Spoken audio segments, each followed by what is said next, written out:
The Rose in the Thunder. There within the restless night, one silent April night, where in the bleak unsettling moonlight stood a rose that appeared almost white, where amidst each thunderous crash its petals lit up white and blue in the lightning biting through.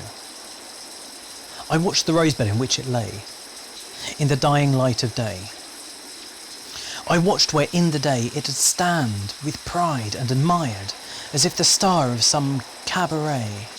I watched where through the course of the day come overcast, strong wind or biblical opening of the sky, it had stand and stay standing, blowing as if a mile high.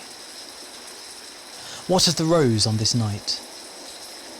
What of the bed in where the rose resides? Come sleet, snow, shine, through every seasonal time. What of the night in question?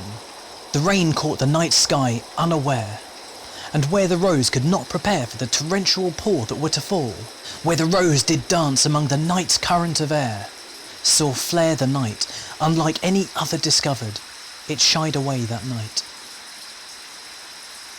Never did I see a cowering rose before, and never did I see one since.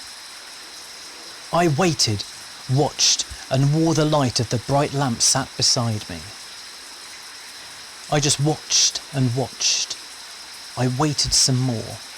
I watched the colourless rose just blow, blowing in the night. The window open, my mind as much, closed off to the human touch, in line with some creator of the nature that surrounds me. The crashing of the thunderous sky, the loud and violent fork to follow. I saw the outer depths of our atmosphere appear, and without fear, the rose it stood, where it stared into the gap the light revealed. It was then that a glimpse I saw of the colour of this rose and its thorns, a passionate red and green I'd not noticed before. I watched it turn to face me in the present weather condition. As a clock struck 12, midnight now was upon me.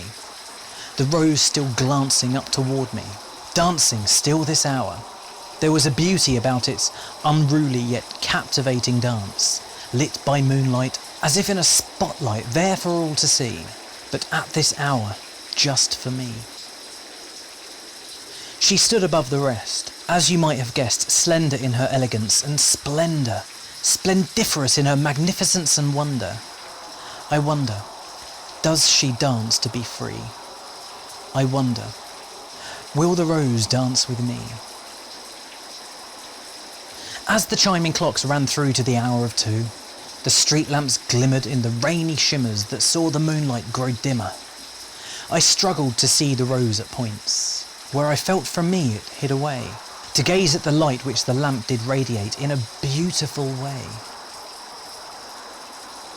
It was then, whilst mid-thought, that into my thoughts I fell. I must have slept a while, and unlike many nights before I dreamt, but soon I would dream no more.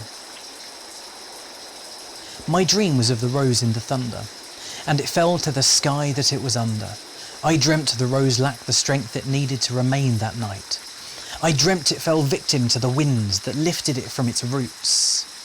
I dreamt the rain came, and from its petals, wild and untamed, a few drops of rain on her face remained. But each looked like a teardrop it couldn't stop, wanting to be saved. I dreamt I rushed to the side of this rose, where I sheltered it from the weathering woes of the winter season it sprung to oppose. I raced towards it. I rest beside it. The rose and I became undivided, wherein I, a friendship she confided. I saved her from the wind and its violence. She saved me from a life of non-compliance. She gave me roses in the garden that all the year round grew to my window from the ground. She gave me happiness that all the while was all year round, a happiness newly found. It was of the hour of 4 or just after that from my weakened stutter of sleep I did retreat from the land I felt relieved.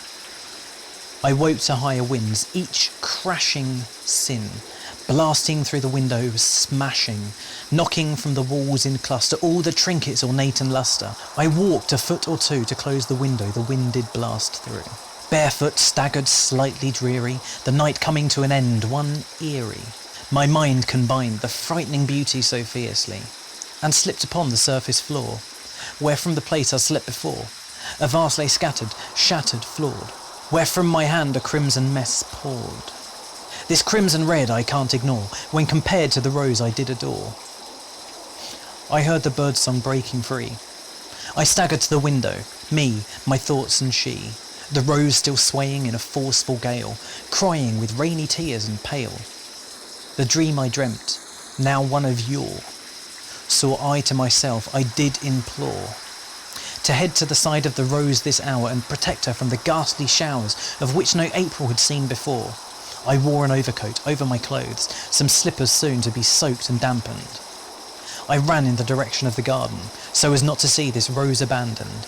The rain fell harder, my eyes grew darker, through the haze this weather portrayed, and the blood still falling mixed with my forestalling, caused by the pelting precipitate.